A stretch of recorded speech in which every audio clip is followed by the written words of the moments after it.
something I'm really passionate about. So, but let's start right away.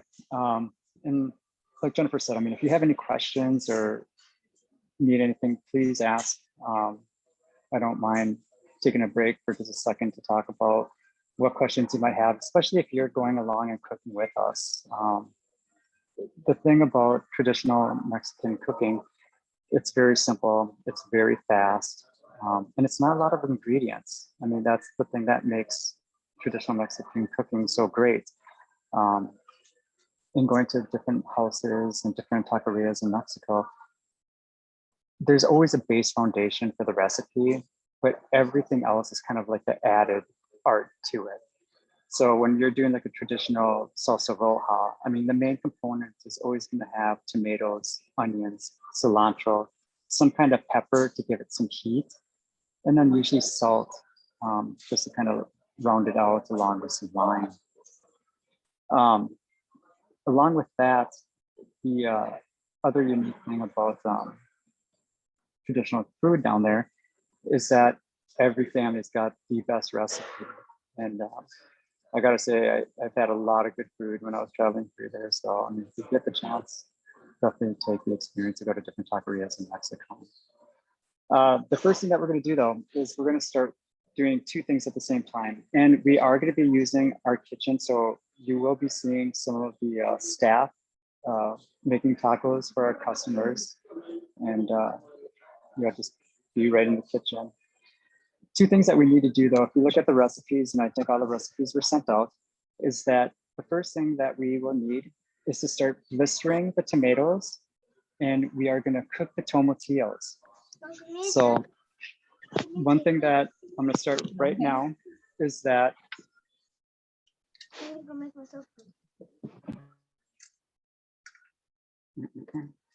first thing we're gonna do is the salsa roja. So we want to get the tomatoes blistered. So we're going to wash them off, and then we're going to blister the tomatoes. We're going to darken the onions, and we're also going to darken the garlic. That flavor is going to come through and give it kind of more of a smoky flavor. In Mexico, they would traditionally use like a wood comal. So not only are you getting that high heat from the wood, but the smoke that it gives off is such a very unique, intense, smoky flavor just because it's such a hard wood. If not, just that high heat to start blistering the tomatoes is also going to give it some really good flavor and more of a depth to it. With the roja, at the same time, we're also going to be setting up for the salsa verde. Salsa verde, we're going to do oven roasted. And all of these, you can always change it around, like I said. So whether you blister it on the stove or you cook it in the oven or just go fresh, each one will give it its unique flavor. So play around with it. So these recipes aren't set. And I always tell people, you have the base foundation with the recipe, but have fun with it. So add a little salt, take some salt out, add some more spice.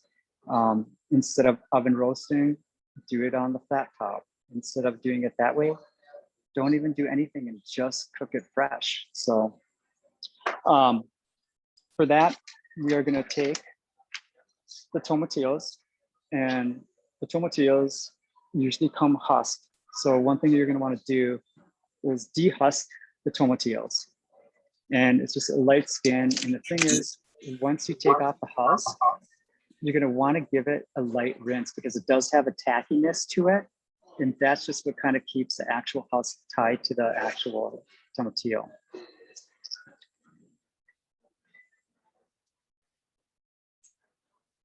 So let's go to the kitchen and we will start cooking and roasting our items.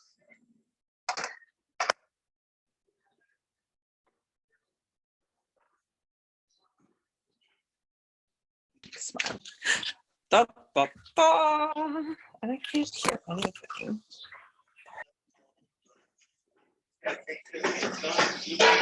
There you go.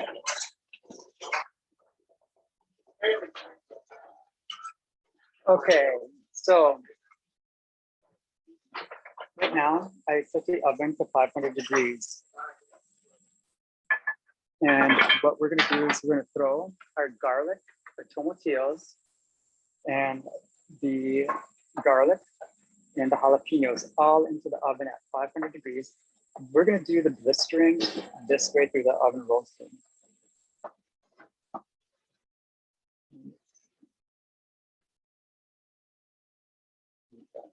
Sorry, I don't know if I'm gonna be able to get the angle right, but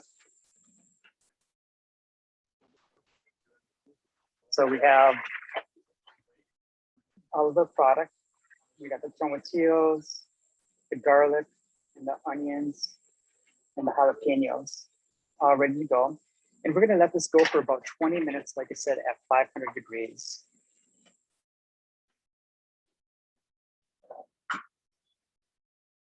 Hey, Sean, do you mind holding this for 1 second? Okay. So the next item, we're gonna start blistering the tomatoes. And we're gonna do this in a cast iron pan. If you have like a griddle, you can use a griddle, a saute pan, almost anything that's just gonna get some high heat on the bottom.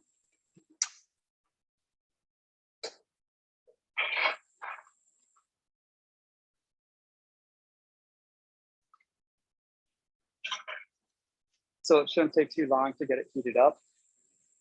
And hopefully I can get this angle so that you guys can see what I'm doing on the kitchen. Kind of makeshift.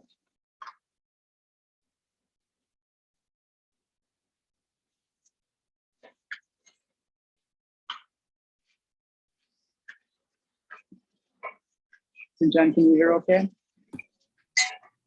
Yep, looks great. Here you're fine. Perfect.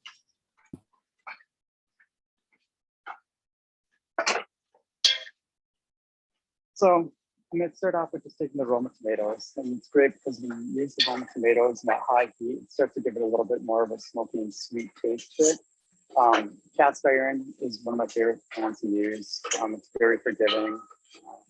If I don't have a traditional comal, which is what they use down in Mexico more often. So what we're going to do is we're just going to get these on. And I do have kind of a high heat. And in the recipe, it's going to be a quarter onion. So I just quarter it off, and you want that nice flat surface because you want that to get dark, just like what you're doing with the tomato.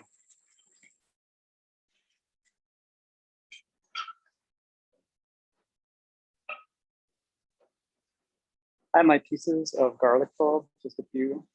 And we're going to add that right on there too as well.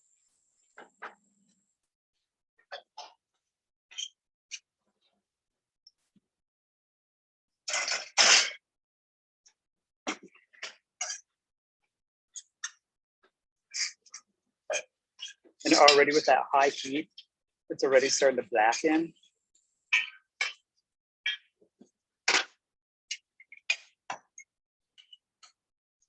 And 1 second, I'm just going to go grab the chile de arbol. I'll be right back.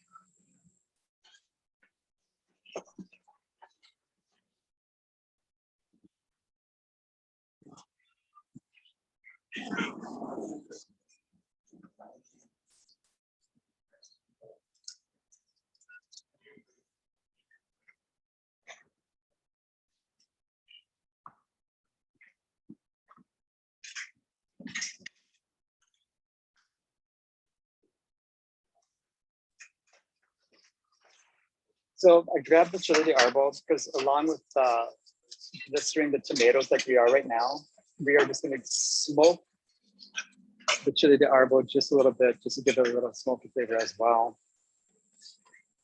Shouldn't take so long, and they're already starting to blister just really nicely.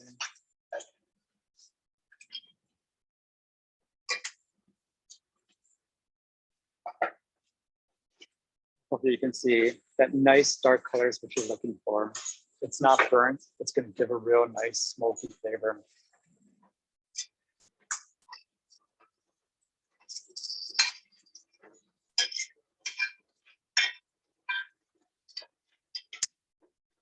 Flip them around just to make sure that they don't get too dark on one side.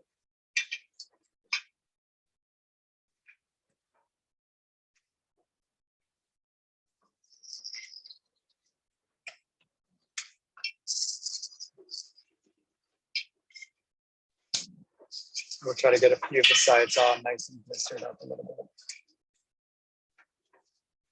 As it's cooking, you might shake around just a little bit just because of the liquid kind of steaming through.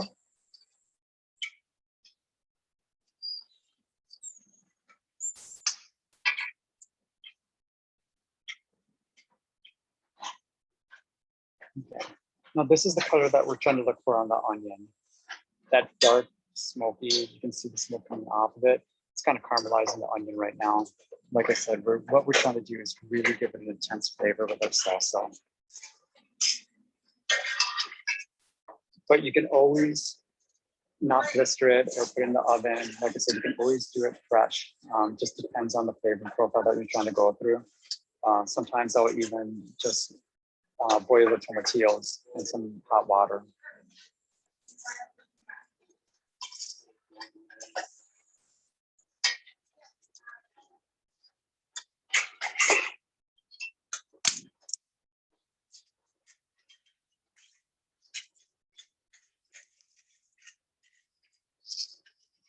Kind of wish you guys could smell the flavor of just the tomatoes coming through right now. Just has a really fragrant smell.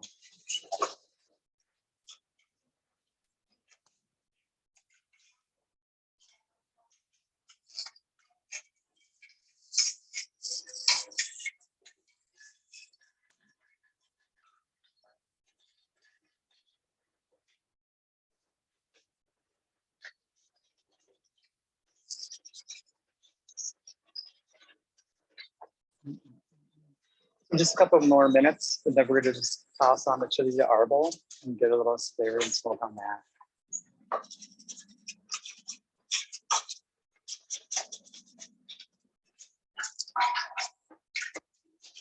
And the chili de arbol will smoke real fast, so just a few seconds on it. All we're trying to do is just get like a light dark color on it.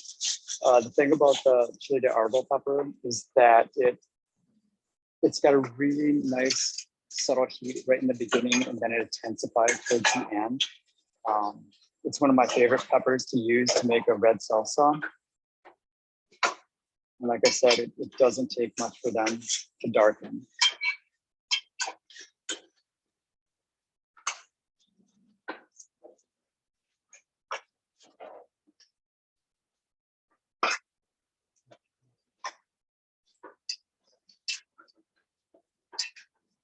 Okay.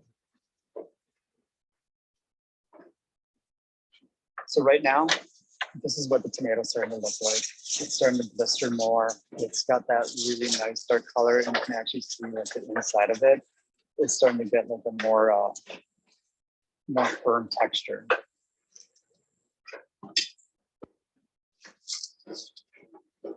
Don't worry if the skin pulls off and it sticks to the actual skillet. It's perfectly fine.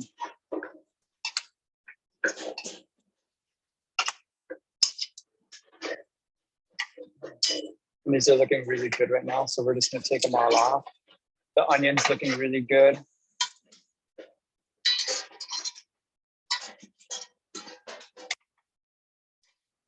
the garlic is sort of browned as well.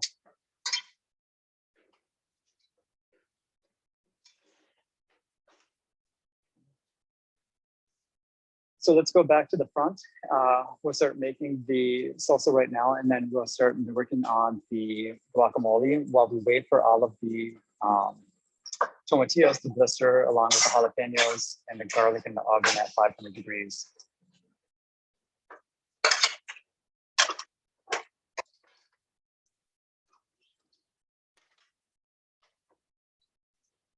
Okay, let's head to the front.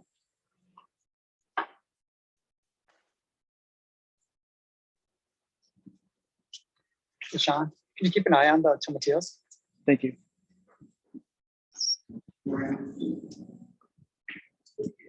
Okay, so I'm going to switch over to the laptop screen. I'm going to plug in my phone just because it looks like it's starting to die. And then that way we can keep on going and make the salsa.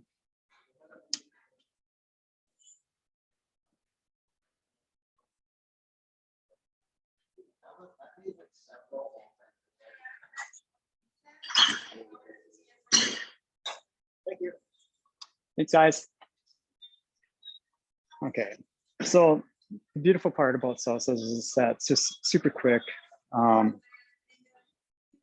The blenders that they use down there are just a traditional standard blender, so you don't have to worry specifically, is it a Vitamix or anything like that. But what we really want to do is make sure that we get some liquid in the bottom to start whipping through. So that's going to start giving more of that flavor.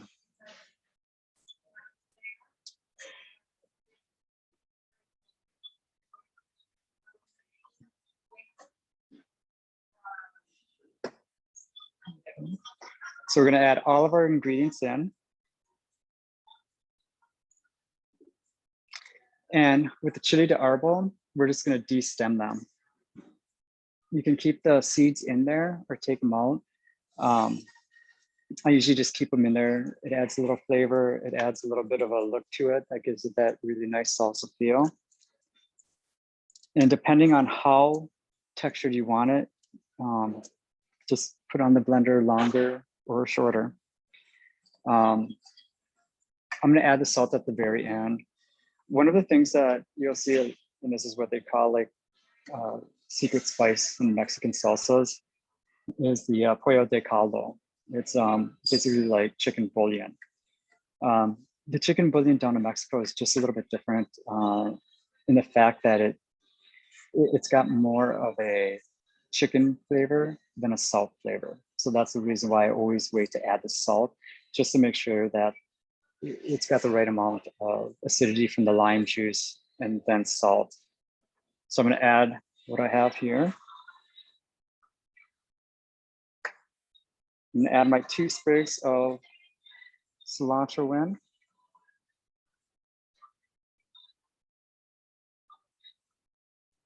And some lime juice.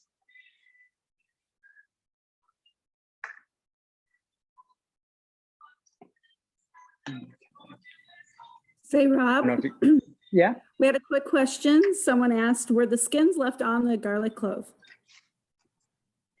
Oh, no, you take the skins off the garlic cloves, clean them, then you can trim the ends off, but yes, take off the skins. You don't want those on. So, and I toast them without the skins on too. I've seen it done where they toast with the skin on, but it's just a lot of more work to it. So make yourself a little easier, just take it off right from the get-go. Sorry, you gotta go up right up to the front, man. Okay. So we got the blender all ready to go. Start the low setting.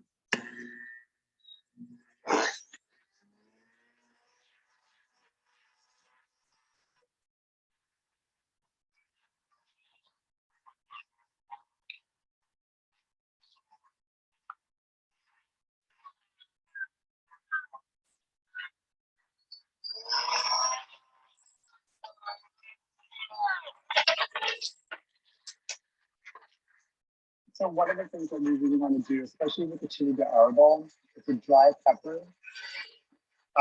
You want to make sure that it blends up well and starts taking in a lot of the liquid and just kind of rehydrating itself.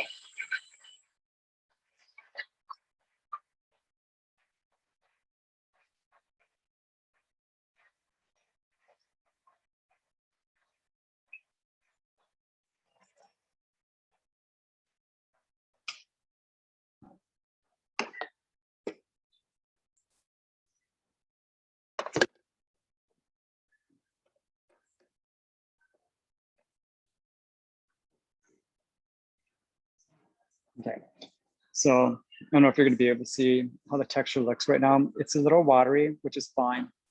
The way that we do our salsa here is that we do a wet salsa. If you want to make it less wet, you can always take some of the inside pulp and juice out of it. But this usually just adds a little bit more liquid to it. So, and I'm going to start adding just a little bit of the salt. And then I'm going to try it after I mix it up again.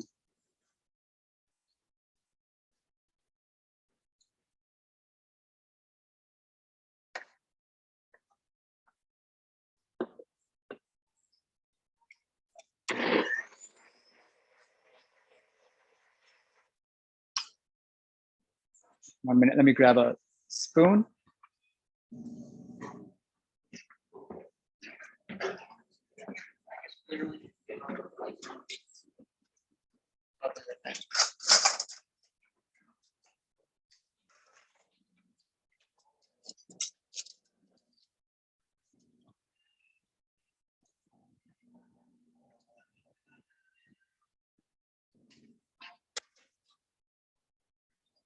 Okay, so let's give this a try and just see how hot it is. The other thing about peppers is that heat can fluctuate just based on season, water, how much rain the area is getting.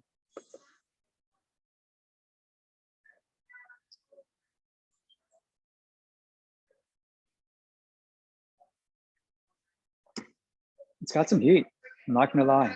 It's delicious, but it's got some warmth to it. And like I said, the one thing about the chile de Arbo, it starts off very mild and then the heat starts intensifying, especially on the side of your tongue. If you don't add a lot of it to it, it's just a really well-rounded pepper for that.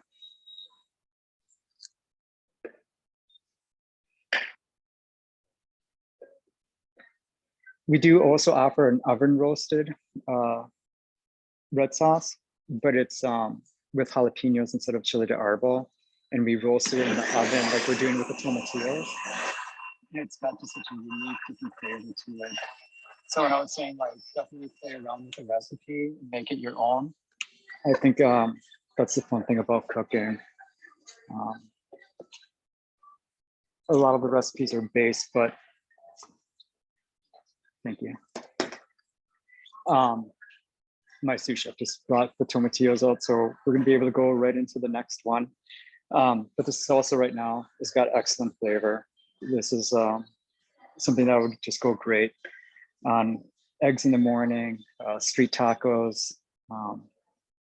The heat is just perfect. So the 6 chile de arbos that we used and just the lime juice really rounded it out as well. So I'm gonna get this rinsed out and then we'll start going on to the next one and we'll start doing the oven roasted salsa verde.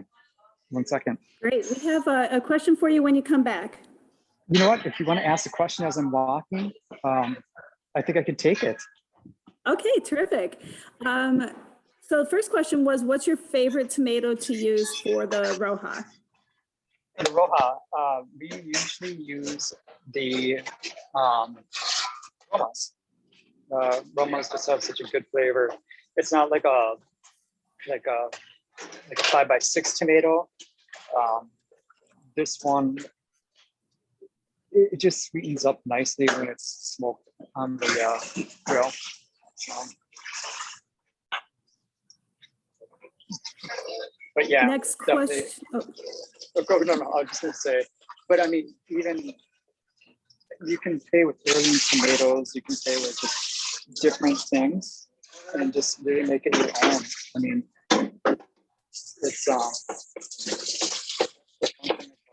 making salsa is that it usually always comes out similar, but it's never the same.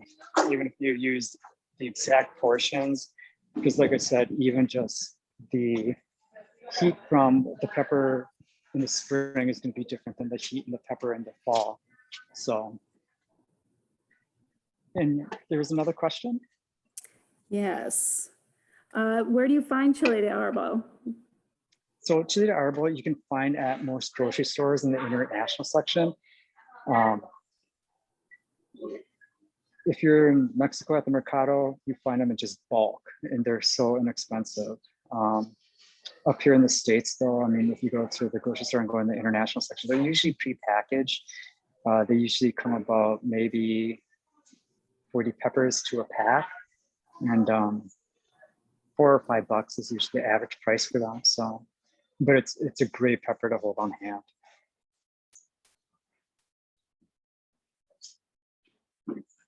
Okay, the next one. Okay, so with the tomatillo salsa, I did leave out one key ingredient that I like to do with it. and that is to add avocado. So if you do have the recipe there, what it does is it adds a unique texture. It makes it a little bit more creamy with that avocado. It's not guacamole, it's still a salsa, but we're just adding some guacamole to give it a unique flavor and creamy it. So right now we're going on to the next one. And this is going to be the Salsa Verde oven roasted tomatillo salsa. And we're just getting the tomatillos in. We're going to add our peppers. So everything started to kind of blister in the oven as well.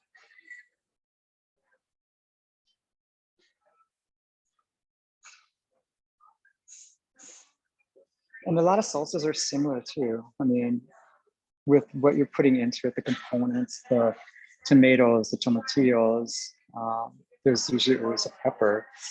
It's just the ratio. The onions in the oven just to caramelize too a little bit, if you can see that. It's nice and brown, nice and glistening.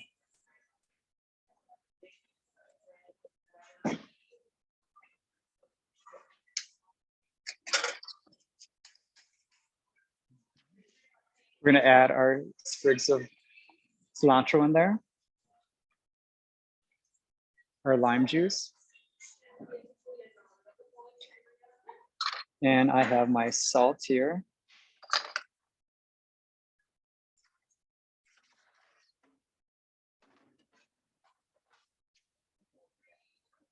Okay. And I'm just going to cut an avocado and put half of it in there with that quantity.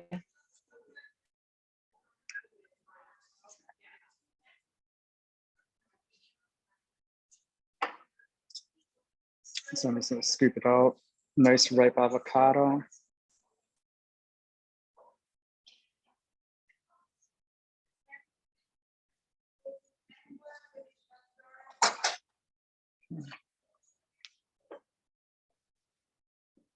So we're going to blend this up.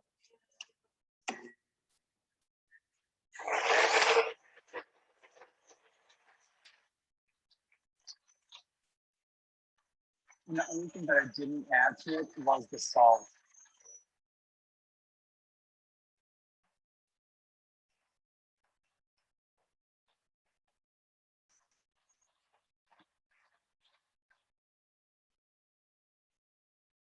So since we heated all of these, the tomatoes, the tomatillos up, the sauce is going to be warm coming out of the blender.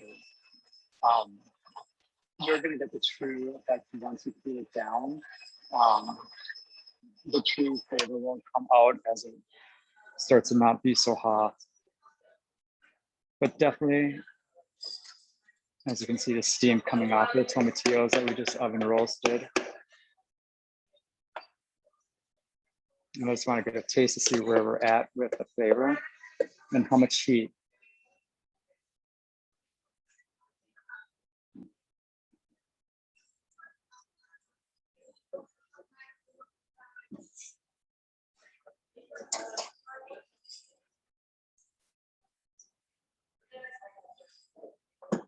Okay.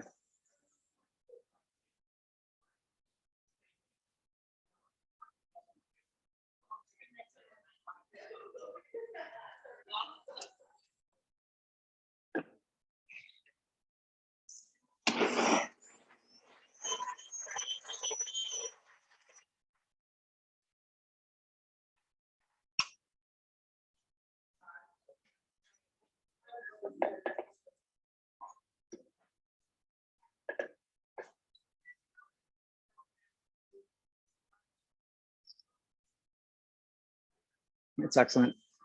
So like I was saying, the tomatillos are going to be a little bit bitter. The avocado just gives it a nice creamy texture. The amount of jalapenos that we put in there, right now the jalapenos were a little bit on the light side. I probably would have taken it up just a little bit, but this would be just a great topping on like huevos in the morning, some eggs. It's got a good flavor, and that salt that I just added to it really rounded it out. So definitely add the salt at the end just so you can get a flavor profile on it and then see how it tastes in the end. But definitely it's a great combination. The tomatillos and avocado. Um, I saw a lot of places doing this when I was in Querétaro, which is north of Mexico City. Um, like I said last year when I was living in Mexico during COVID, just going to taquerias and traveling from the southern part of Mexico all the way up to the northern part and hitting almost every state. Every place had its own unique flair when it came to doing salsas. So this one was a common one that I saw up in Querétaro that I do that. So much better than guacamole. Well, and I wonder what his gonna look like. That's the thing, and that it varies, I think, so much.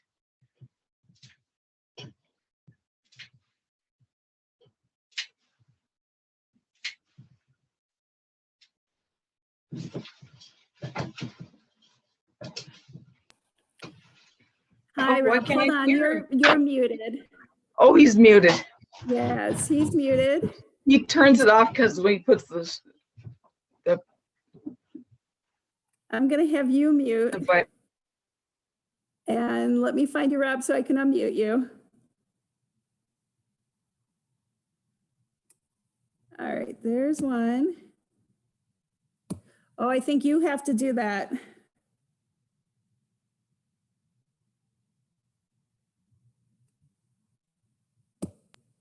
Yep. How's that? For some reason, there we go. Is that better? We got you now. Yes. Okay, sorry. Where did I cut off then, I guess I should ask? That's a good question. I'm not quite sure exactly when I lost you. Okay. It wasn't too far in. It was only 30 seconds. Okay. So like I was saying, every state usually has kind of like their own little unique flair. So but definitely the combination of the avocado and tomatillo is just a great one. It has a really clean, fresh taste. So, next thing we're going to work on, let's make fresh pico de gallo. And I think I might jump on the other side of the bar so that you guys can see, unless, Jen, does this look good, pretty good where the blender is? Yep, I think it looks fine. Okay.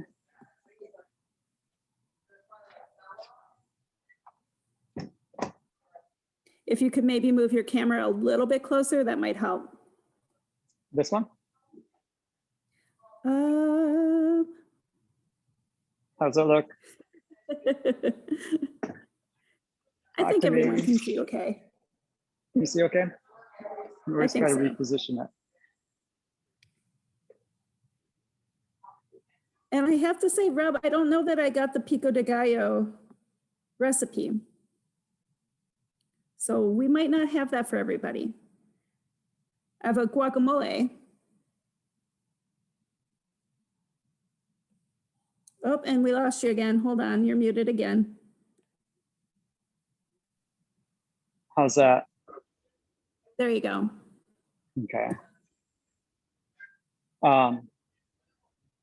Sorry, it's the guacamole that we're doing. But the thing about the guacamole is that it's basically so similar to the pico de gallo because you're making the pico de gallo as the base and then you're adding the avocado.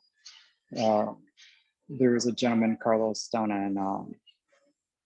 in Querétaro, who showed me how to do this, and he puts this on his tortilla or his tortas that he does with carnitas, and it's absolutely phenomenal. It's one of the best tortas that I've ever had.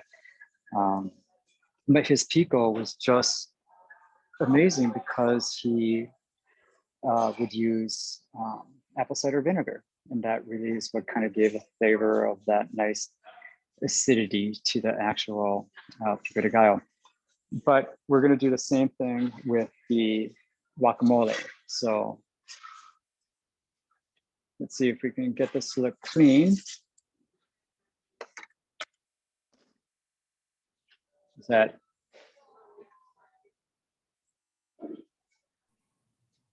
how does that look, John? That's perfect. Excellent. So let me grab the bowl.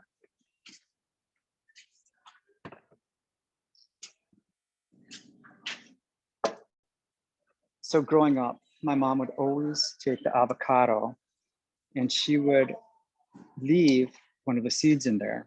And she always said that's what stopped it from browning. I think the best way to stop it from browning is just to add some kind of acid to it. So lime juice is always the best way. So what we're going to do is do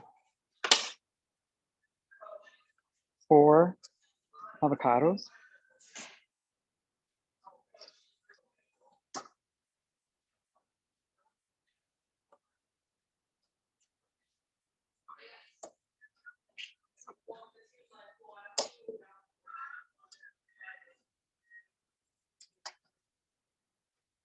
Is there any questions?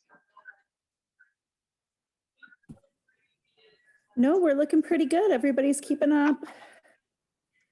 Unless, does somebody have a question they'd like to ask at the moment?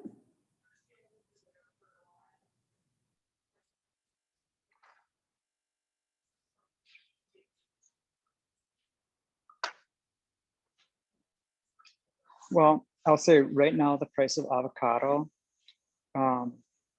has gone down a lot. So it's a perfect time. Avocados as a whole, just a healthy alternative to different types of oils and fats. We do have a question. Folks would like to know, how do you pick a good avocado? You know, I usually always look at the color, and they always say that if the tip of the seed is popped out and you just have that hollow spot, that means that it's usually a good quality. It's kind of ripe.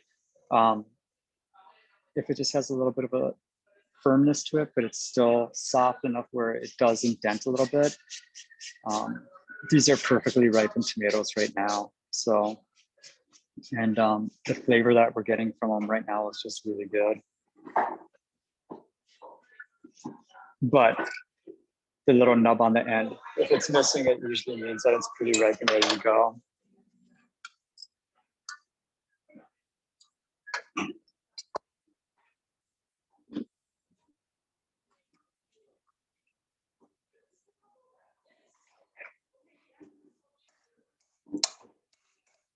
So I'm just going to break them up a little bit.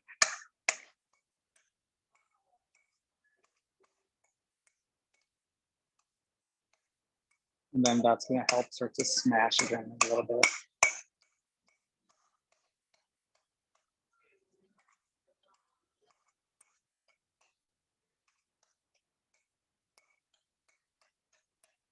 And you can make it chunky, you can make it more creamy the more that you work the tomato or avocado. I like mine kind of in between. So I try to get as little fine as possible. And guacamole should never take that long.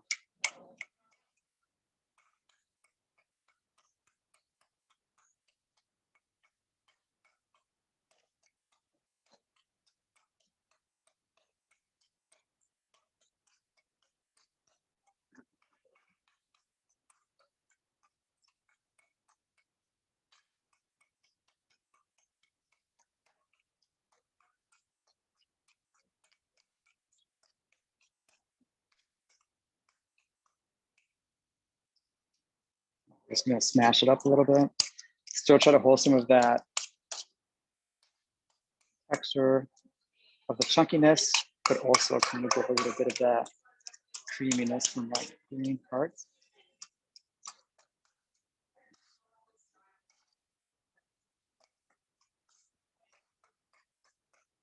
So at our restaurant, we kind of hold true to what a true taqueria is, and a lot of the time, taquerias don't offer guacamole.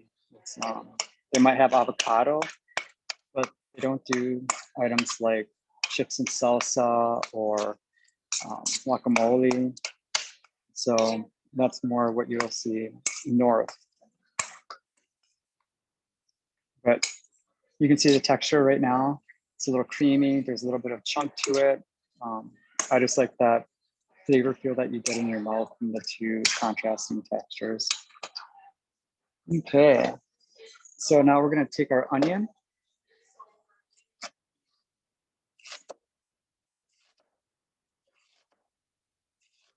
And this bar top is a little high, so it's a little short.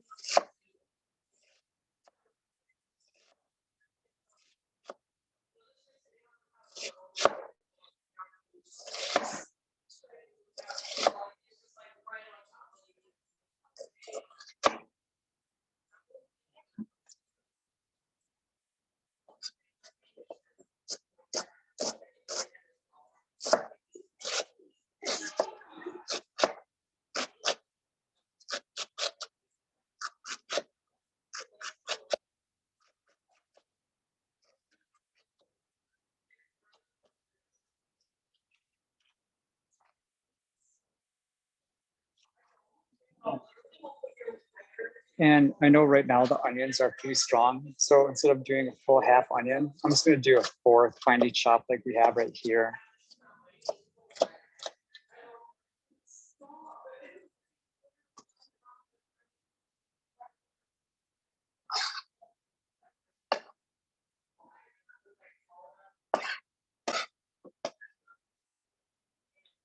Another thing about Mexican food, people are always asking like, well, are your tacos hot?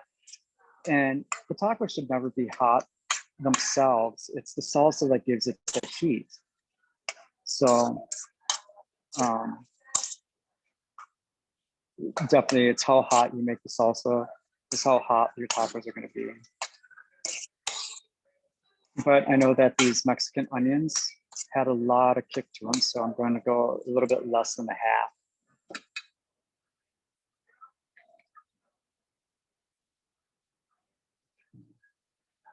We're just gonna chop up a little cilantro.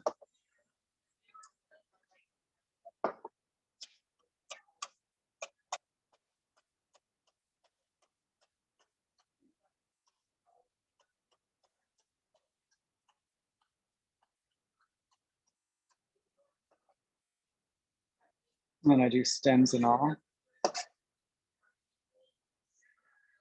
And there's some people that really do not like cilantro, so you can always omit that out.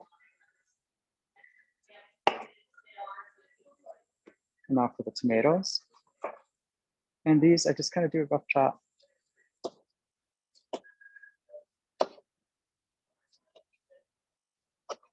And the tomatoes right now that we're getting are just really, really flavorful too.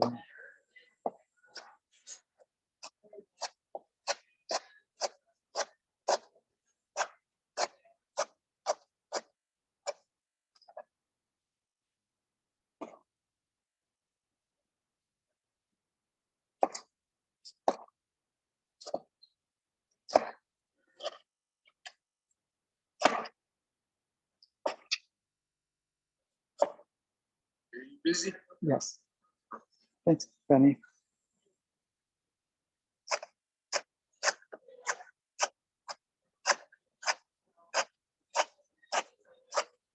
How are we doing for time, Jen? You're doing great. It's 6:52.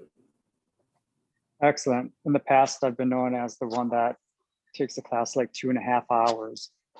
So I think I'm staying pretty good this time. Yes, you're doing fine.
So we have a few people from California on the class.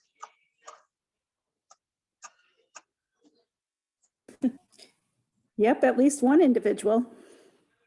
Oh, I was about to ask, like, favorite place to go out there. We got some really good traditional food out there for Mexican.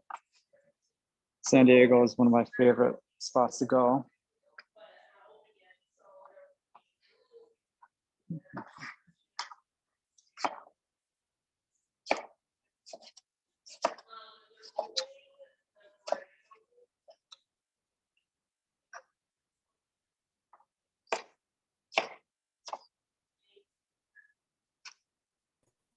Stacy is our participant from California, and she says she loves San Diego.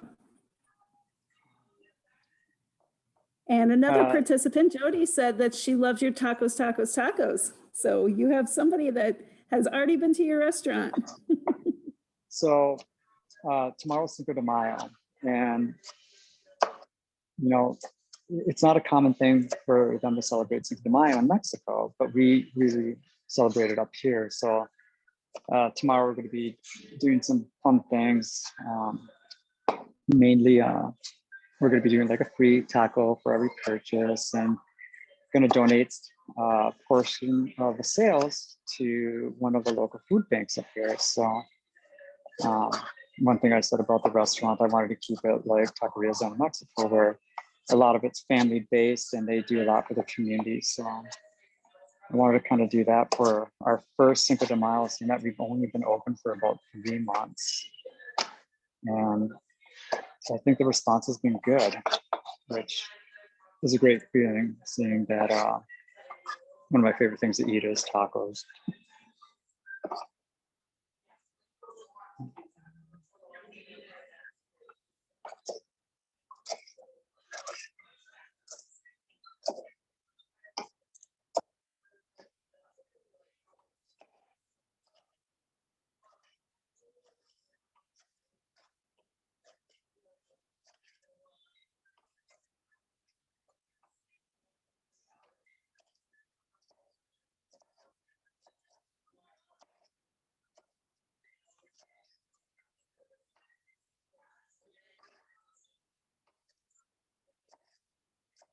So I stemmed and seeded the jalapeno peppers.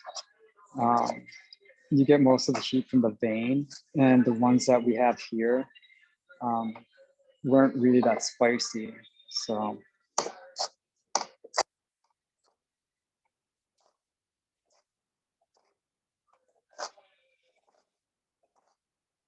mean, rough chop is just perfect. It doesn't have to be perfectly small or minced.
You can add some lime juice.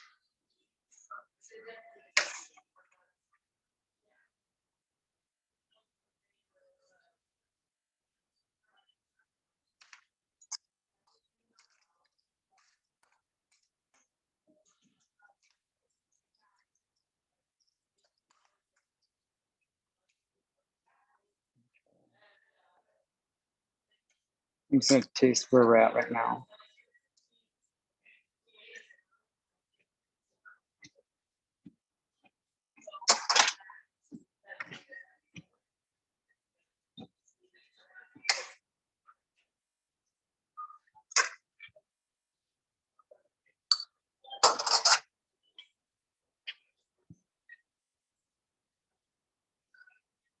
I'm gonna add just a little bit of garlic.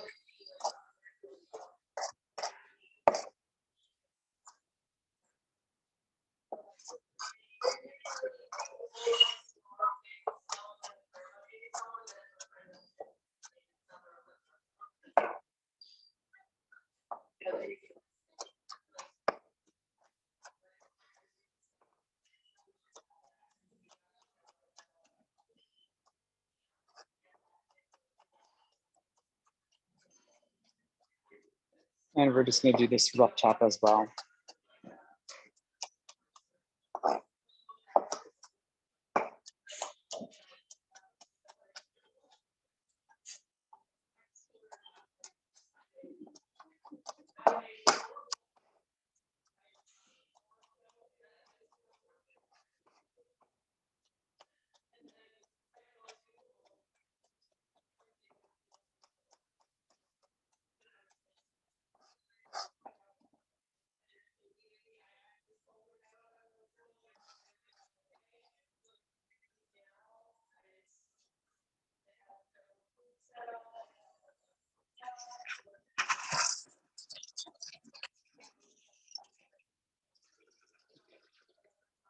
Okay.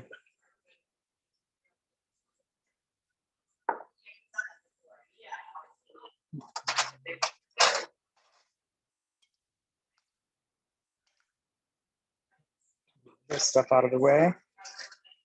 And what we're gonna do is we're just gonna do some final testing to see if it just needs any more salt or if we are good to go. You can look at the color. Got that nice red from the tomato, the onions, the garlic. And this should hold for a couple of days, but it's always best fresh and then refrigerate.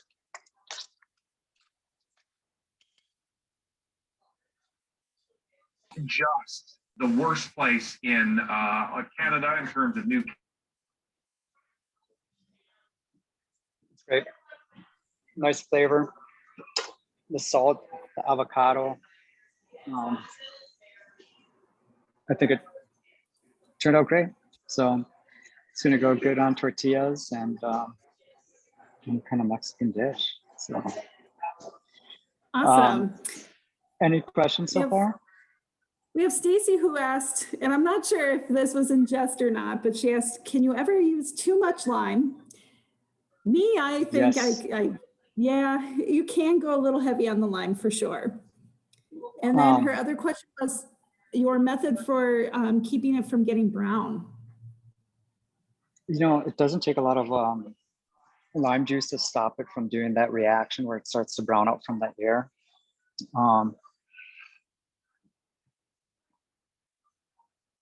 I would probably say like maybe a teaspoon to an avocado would do it.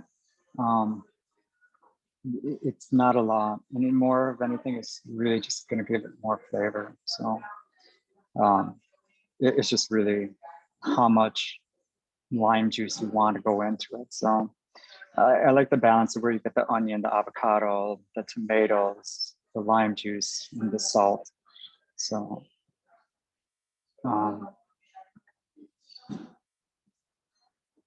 I completely forgot there was a chat field that I could look at questions. Yeah, that's fun. Totally sorry about that. So that's why I'm here, Rob. You got my back, totally. This is, like I said, it's so different being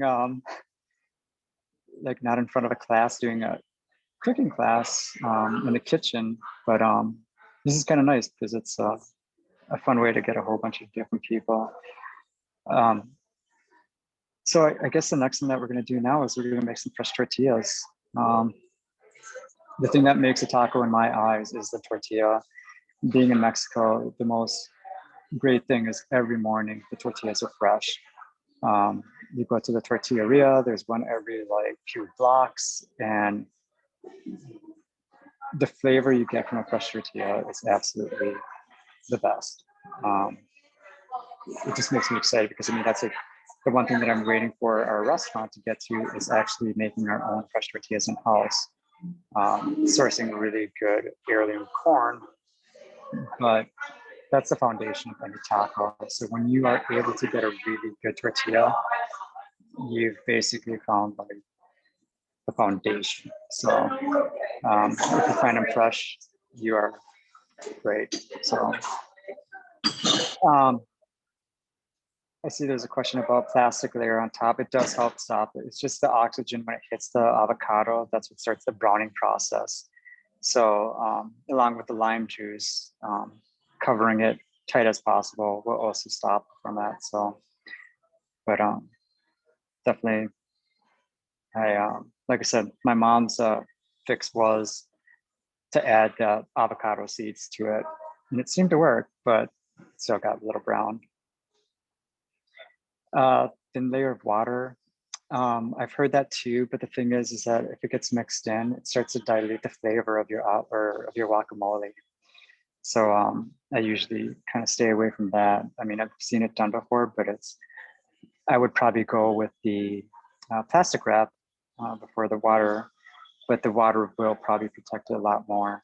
It's just, it might change the flavor if it gets mixed in. So I guess the next recipe let's go on is making some fresh tortillas. It's one of my favorite things to do. Made a lot of fresh tortillas in Mexico. I mean, that's what makes the taco, the gordita, the sopes, everything like that. So let's go on that. Give me 1 second. I'm just going to grab some things, and I'm going to probably jump on the other side of the bar, so it gives you a little bit more visual of the space.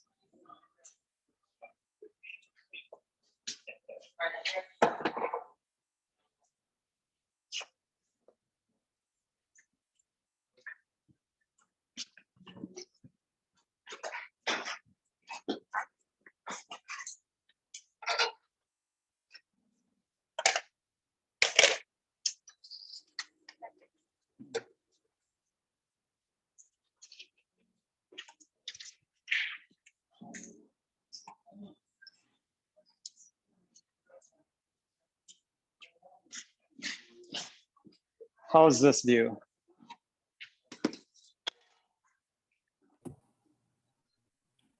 It's good. You're a little far away, but I think you need the room, don't you? You know, what I'm going to do is I'm going to actually, I'm going to make the flour and then the dough. I'm going to press a couple tortillas, and then we're going to go into the back, and we're just going to use the flat top back there, just because the heat on it is at the right temp. And just kind of give you an idea of what it looks like. So give me 1 more minute. Let me grab a bowl and we'll start mixing.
How's that, Jen? Perfect. Excellent.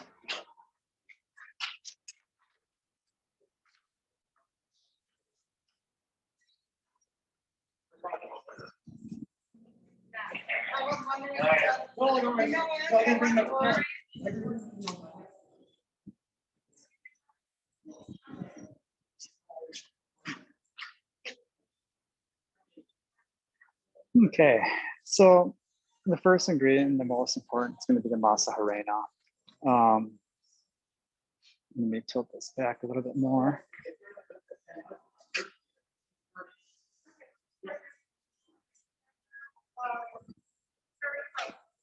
So down in Mexico, when they make their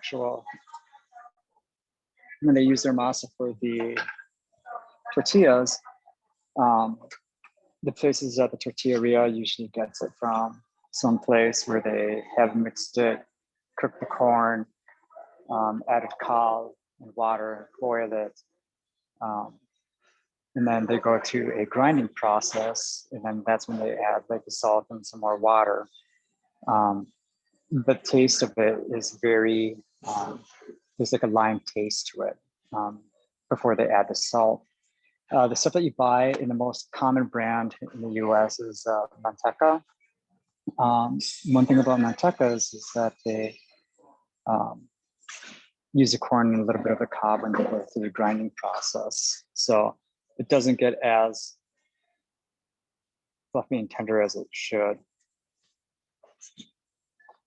But it works. And this is the same stuff that you can use for tamales as well.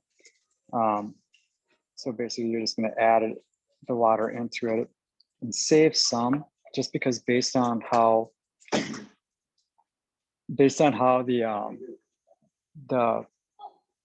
how much moisture is in the air and things like that, you're trying to get it to a certain textural point where it's still moist, but it's a dough. So it's not sticky, but it's also not dry.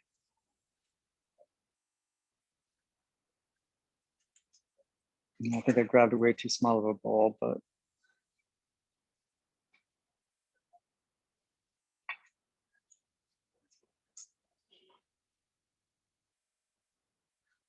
Let's go wait.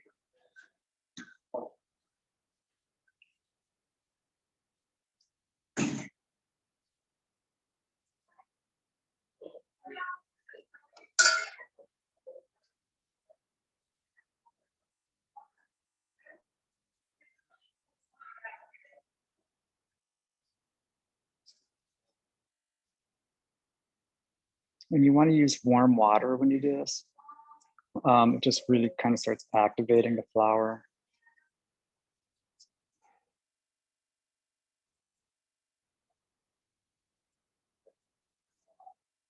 Give me 1 second, I'm gonna grab some more hot water, pretty dry. Make weekends two There you go, man. chorizo tacos, and then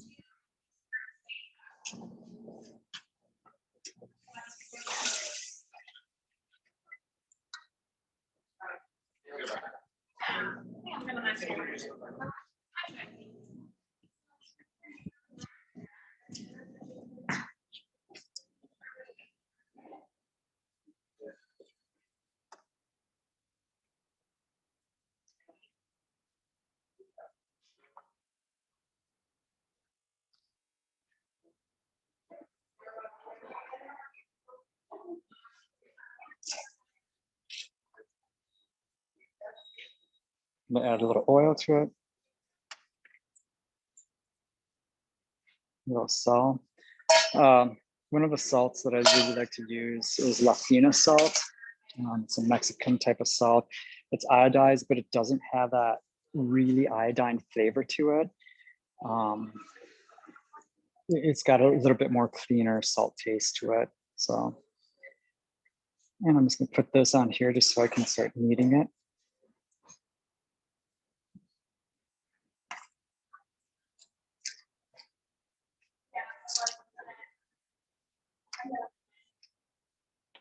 So right now I can tell it's just a little too dry. And I'm gonna show you what it's supposed to look like closer up into the video in just a second.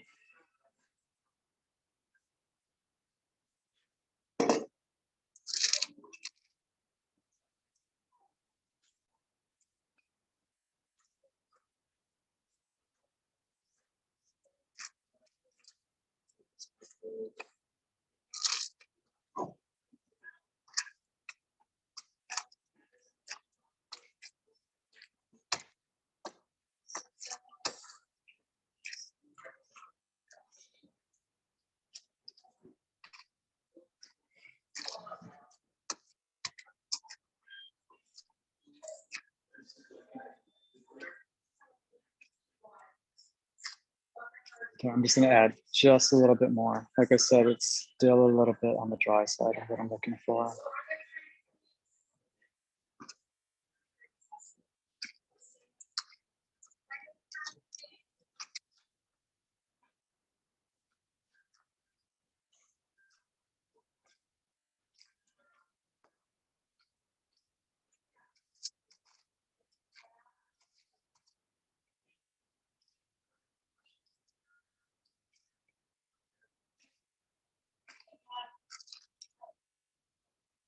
And the recipe is so simple. I mean, that's a nice thing about making your own fresh tortillas. Like I said, the flavor is much more clean. They don't last as long, but it's worth it just making fresh tortillas. It's like making fresh biscuits in the morning.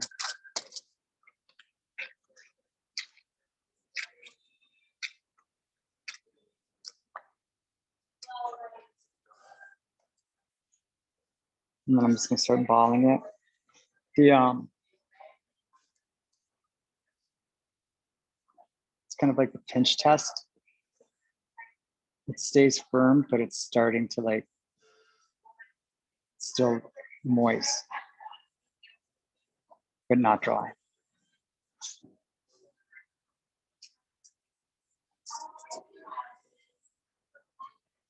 And I'll make a whole bunch of balls all at once before I actually start going to the tortilla press.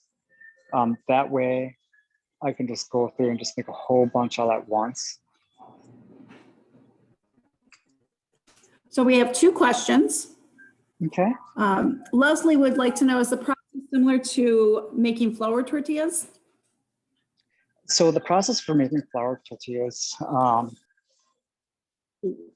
usually they're going to add butter to it, and it's flour. You see more flour tortillas and things like that as you go north of Mexico City. I mean, there's still flour tortillas, but it's more traditional, the northern area, and hence the kind of the name that they give the taco that's common up there, the gringa, just because it's a flour tortilla. Flour is not common in southern parts of Mexico, so it's more of a corn dominated. But butter, flour, water, a little oil. Yeah, that's kind of the recipe that I saw a lot of. Was the butter was kind of like the main ingredient along with some water. Great. And Jody would like to know, are your gloves silicone? These are nitriles. So yeah, they're not silicone.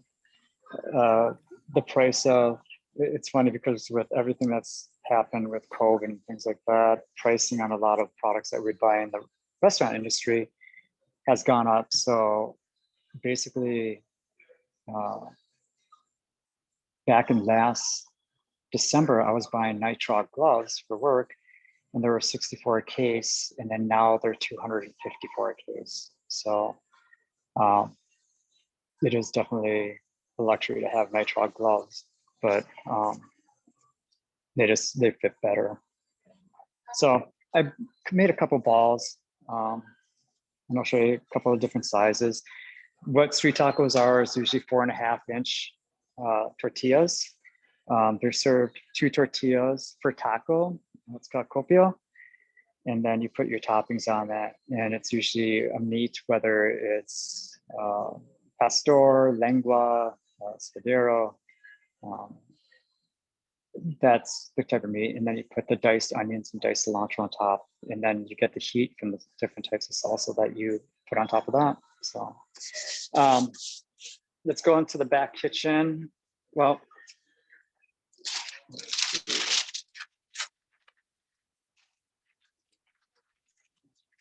so tortilla press, not very expensive. Wax paper is always the best way to do it. Let's just see how this comes out with the first press. I just put it in the center.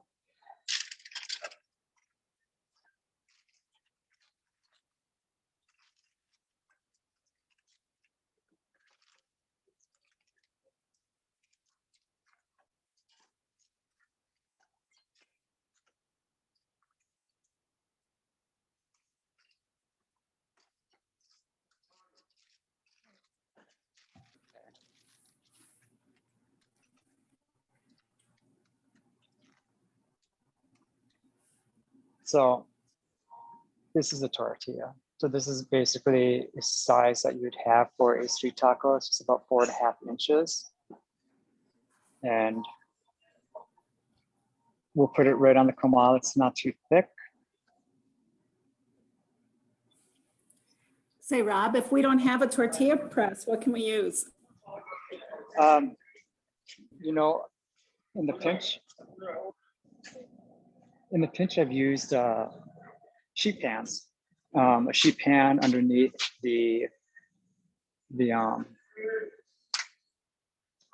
so a flat surface with a sheet pan on top of that.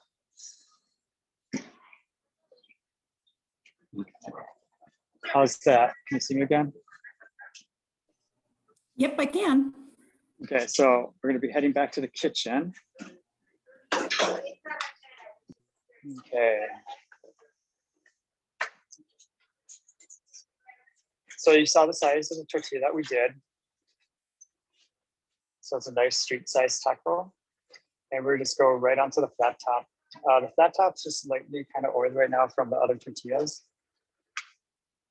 We're just gonna let that cook for just a few minutes. So.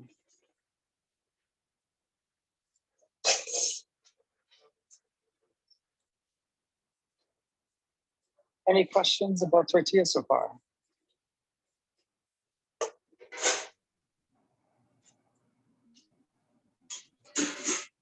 Doesn't look like it. It's kind of a quiet crowd. What Or happens am I when, just, or am I just when I talking keep too much? nope, it's because I keep everybody muted. Oh, It's my the fault. power you have. It is an odd So- thing to teach a class to a room full of quiet people, that's for sure. Al would like to know, what kind of oil are you using? Most common is vegetable oil. It's common down there just because it's most abundant. And it's got the most kind of neutral flavor. So.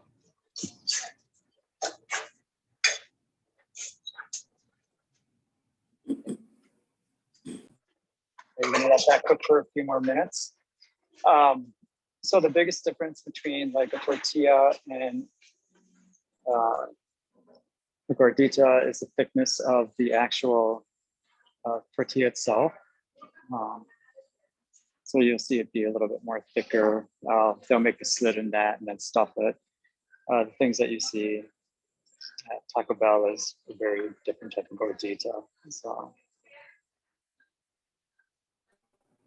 I would like to know if olive oil would change the taste too much. So olive oil in the mixture or olive oil on the flat top?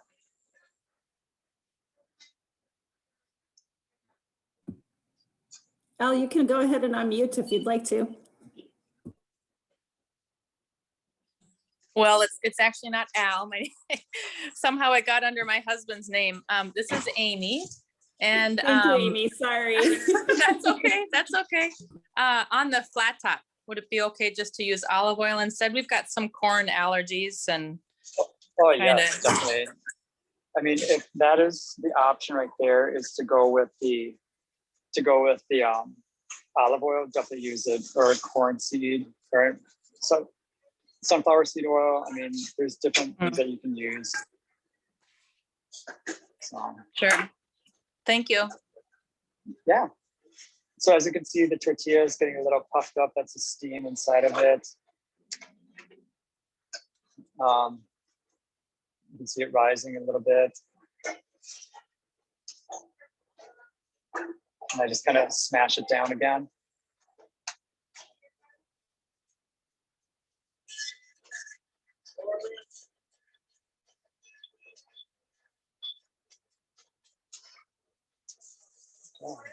Try to do this one-handed. Okay. So we got our tortilla made. Let's walk back to where we're doing the class.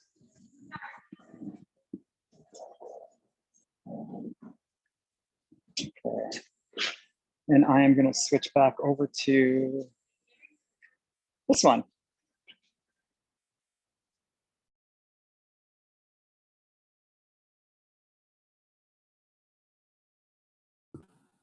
Oh, that one's muted. You're muted. How's that? There we go. Yep. Okay. So the tortilla that we just made, it's nice and thin. The thing that you see a lot with American tortillas is that they're going to be a little bit thicker. The big difference is, like I said, that the tacos that they do in Mexico at the taquerias are usually 2. So you want to have something kind of hearty, but not so hearty. And the flavor, like I said, it's nice and clean. And there's nothing like fresh tortillas, like it's what makes the taco. So invest in that inexpensive tortilla press. Go grab some masa morena from the Mexican section at the grocery store, and just a little water, a little salt. You don't even have to add olive oil or anything to it. For the person that reached out and said the flour, if you'd like, just you can send me a text message, or Jen, do you want them to go through you? But I mean, I can give you a recipe that I did find going through Mexico that's a little bit more detailed than just the basic ingredients. So. Yeah, either way, it's probably easiest to reach out to me, and then I can forward any information on to you, Rob. Yeah. I'll throw it back in. Can you hear me? Uh-oh. Can anyone hear me? Jen? We can hear you. We can't hear him. Oh, now we can. Okay. Can you Can you hear us? I think my earbuds just went We off. can hear both now. Okay. Okay. So We'll just have to turn up your laptop. yeah, sorry, my earbuds finally died on me. So, but like I was saying, I mean, the key thing is basically just having really good corn tortillas, and that really can make the difference in that meal. The person that was asking about the flour tortillas, I do have a recipe for that as well. So, I mean, if you want, definitely reach out. I just saw you posted your email address, and definitely send me any questions. You can always reach me at the taqueria. My email address here is robert@taqueriamn.com. And if you have any questions specifically, and I hope you guys have a chance to come down and check out tacos. Is there any other questions? Charlene had a question, if you can hear me. Yep. Okay. Are you open for lunch, and can she do takeout?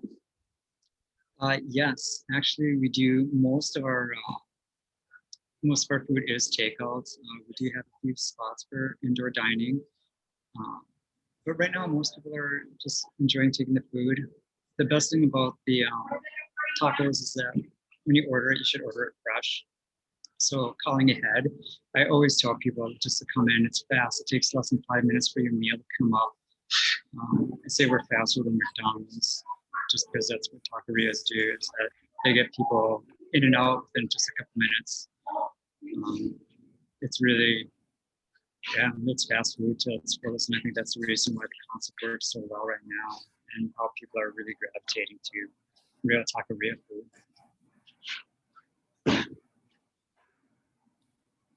Jody, you are very bold for trying the lengua.